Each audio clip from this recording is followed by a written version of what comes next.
बिस्मिल्लाहिर्रहमानिर्रहीम। मुसलमानों की सुहागरात कैसे होती है? जब पहली बार मुस्लिम दूल्हा दुल्हन कमरे में जाएं और तन्हाई हो जाए तो बेहतर ये है कि सबसे पहले दूल्हा दुल्हन दोनों वजू कर लें और फिर जाए नमाज या कोई पाक कपड़ा बिछाकर शुक्राने की 2 रकात नमाज नफिल अदा करें। अगर दुल्हन हैज की हालत में हो तो नमाज न पढ़े, लेकिन दूल्हा जरूर पढ़े।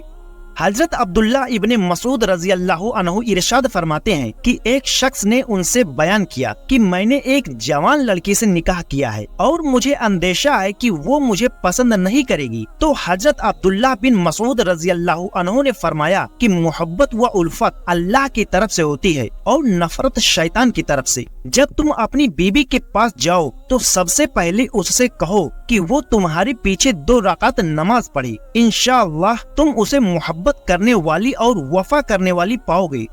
नमाज के बाद इस तरह से दुआ करें कि ऐ अल्लाह, तेरा शुक्र व एहसान है कि तूने हमें ये दिन दिखाया और हमें इस खुशी व नेमत से नवाजा और हमें अपने प्यारे हबीब सल्लल्लाहु अलैहि वसल्लम के सुन्नत पर अमल करने की तौफीक अता फरमाई। ऐ अल्लाह, हमारी इस खुशी को हमेशा इसी तरह कायम रख। हमें मेल मिलाप, प्यार व मोहब्बत के साथ इत्तिफाक व इत्तिहाद की जिंदगी गुजारने की तौफीक अता फरमा। ऐ रब्बे कदीर, हमें नेक, सालेह और फरमा बरदार औलाद अता फरमा। ऐ अल्लाह, मुझे इससे और इसको मुझसे रोजी अता फरमा और हम पर अपनी रहमत हमेशा कायम रख और हमें ईमान के साथ सलामत रख। आमीन।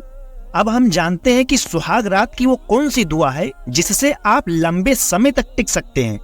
नमाज और दुआ पढ़ लेने के बाद दूल्हा दुल्हन सुकून व इत्मीनान से बैठ जाएं। फिर उसके बाद दूल्हा अपनी दुल्हन की पेशानी के थोड़े से बाल अपने सीधे हाथ में नरमी के साथ मोहब्बत भरे अंदाज से पकड़े और ये दुआ पढ़े। तर्जुमा: ऐ अल्लाह, मैं तुझसे इसकी भलाई और खैर बरकत मांगता हूँ और इसकी फितरी आदतों की भलाई और तेरी पनाह चाहता हूँ इसकी बुराई और फितरी आदतों की बुराई से। हजरत उमर बिन शोएब रजी अल्लाह अन्हु से रिवायत है कि सरकार आलम सल्लल्लाहु अलैहि वसल्लम इरशाद फरमाते हैं कि जब कोई शख्स निकाह करे और पहली रात को अपनी दुल्हन के पास जाए तो नरमी के साथ उसकी पेशानी के थोड़े बाल अपने सीधे हाथ में लेकर ये दुआ पढ़े। इस दुआ की फजीलत, सुहाग रात के रोज इस दुआ को पढ़ने की फजीलत में उलमाए किराम इरशाद फरमाते हैं कि अल्लाह रब्बुल इज्जत इसके पढ़ने की बरकत से मियाँ बीबी के दरमियान इत्तिहाद व इत्तिफाक और मोहब्बत कायम रखेगा और अगर औरत में कोई बुराई हो तो उसे दूर फरमाकर उसके जरिए नेकी फैलाएगा और औरत हमेशा शौहर के खिदमत गुजार, वफादार और फर्मा बरदार रहेगी। अगर हम इस दुआ के मानों पर गौर करें तो हम पाएंगे कि इसमें हमारे लिए कितने अमन व सुकून का पैगाम है। ये दुआ हमें दर्स देता है कि किसी भी वक्त इंसान को याद इलाही से गाफिल नहीं होना चाहिए, बल्कि हर वक्त हर मामले में अल्लाह की रहमत का तलबगार रहना चाहिए। लिहाजा इस दुआ को शादी की पहली रात जरूर पढ़ें। अब हम जानते हैं कि क्या कुंवारी लड़की से पहली बार सेक्स करने पर खून आना जरूरी है? कुछ लोगों का ख्याल है कि जब किसी कुंवारी से पहली बार सेक्स किया जाए तो उससे खून का निकलना जरूरी है। चुनांचे ये खून का आना उसके पाक दामन होने का सबूत समझा जाता है। अगर खून न देखा गया तो औरत बदचलन आवारा समझी जाती है और औरत के पाक दामन होने पर शक व सुबह किया जाता है।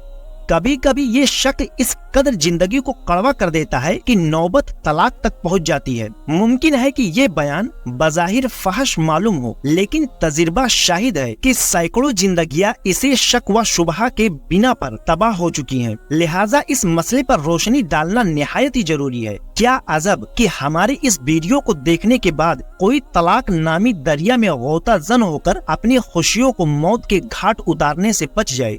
कुंवारी लड़कियों के बच्चेदानी में अंदर एक पतली सी झिल्ली होती है जिसे पर्दे बुखारत या पर्दे इस्मत वगैरह कहते हैं। उस झिल्ली में एक छोटा सा सुराख होता है जिससे सिन्ने बुलूग के बाद हैज का खून अपने मखसूस अय्याम पर खारिज होता रहता है। ऐसी कुंवारी से पहली बार जब मर्द सेक्स करता है तो उसके लिंग के टकराने से ये झिल्ली फट जाती है, जिसके नतीजे में थोड़े से खून का इखराज होता है, जिसकी वजह से औरत को मामूली सी तकलीफ का एहसास होता है। फिर ये पर्दा हमेशा के लिए खत्म हो जाता है।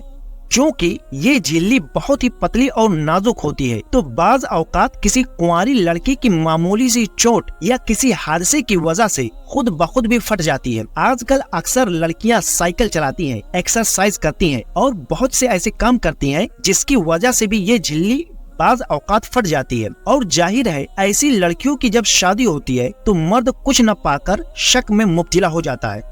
किसी लड़की की ये झिल्ली ऐसी लचकदार होती है कि सेक्स करने के बाद भी नहीं फटती और सेक्स में रुकावट का सबब भी नहीं बनती है और न ही खून बहता है। लाखों में से किसी एक की ये झिल्ली इतनी मोटी और सख्त होती है कि फटती ही नहीं, जिसके लिए ऑपरेशन की जरूरत पड़ती है। लिहाजा अगर किसी शख्स की शादी ऐसी कुंवारी से हो जिससे पहली मर्तबा सेक्स करने पर खून का असर जाहिर न हो, तो ये जरूरी नहीं कि वो आवारा और बदचलन रह चुकी है। इसलिए उसकी इस्मत पाक दामनी पर शक करना किसी भी सूरत में जायज नहीं, जब तक कि बदचलन होने पर मुकम्मल शरई सबूत और शरई गवाहों के साथ पता न चल जाए। फिकह की मशहूर जमाना किताब तनवीरुल अबसार में है कि जिसका पर्दाई इस्मत कूदने या हैज आने से या जख्म या उम्र ज्यादा होने की वजह से फट जाए तो वो औरत हकीकत में कुंवारी और पाक दामन ही रहेगी। अब हम जानते हैं कि सुहाग रात की बातें दोस्तों से या सहेलियों से कहना कैसा है। कुछ लोग अपने दोस्तों को सुहाग रात में बीबी के साथ की हुई बातें और कामों को खूब मजे लेकर सुनाते हैं। दूल्हा अपने दोस्तों को बताता है और दुल्हन अपनी सहेलियों को बताती है। सुनाने वाला और सुनने वाले इसे बड़ी ही दिलचस्पी के साथ मजे ले लेकर सुनते हैं और लुत्फो अंदोज होते हैं। ये बहुत ही जाहिलाना तरीका है। भला इससे ज्यादा बेशर्मी और बेहयाई की बात और क्या हो सकती है। हजरत अबू हुरैरा रज़ी अल्लाहु अन्हु से रिवायत है कि जमाने जाहिलियत में लोग अपने दोस्तों को और औरतें अपनी सहेलियों को रात में की हुई बातें और हरकतें बताया करते थे। चुनांचे सरकार मदीना सल्लल्लाहु अलैहि वसल्लम को इस बात की खबर हुई तो आपने उसे सख्त नापसंद फरमाया और इरशाद फरमाया कि किसी ने सोहबत की बातें लोगों को बयान की तो उसकी मिसाल ऐसी है जैसे शैतान औरत शैतान मर्द से मिले और लोगों के सामने ये खुलेआम सेक्स करने लगे। अब अगली वीडियो में हम जानेंगे कि मुसलमानों के सेक्स करने का क्या तरीका होता है, सेक्स करने की सही जगह कौन सी होती है, आगे से या पीछे से, और बहुत कुछ जानने को मिलेगा। ये सब बातें मैंने करीने जिंदगी किताब से ली है, तो उम्मीद करता हूँ कि आप लोगों को ये जानकारी पसंद आई होगी। तो वीडियो को लाइक शेयर और चैनल को सब्सक्राइब कर लें। शुक्रिया।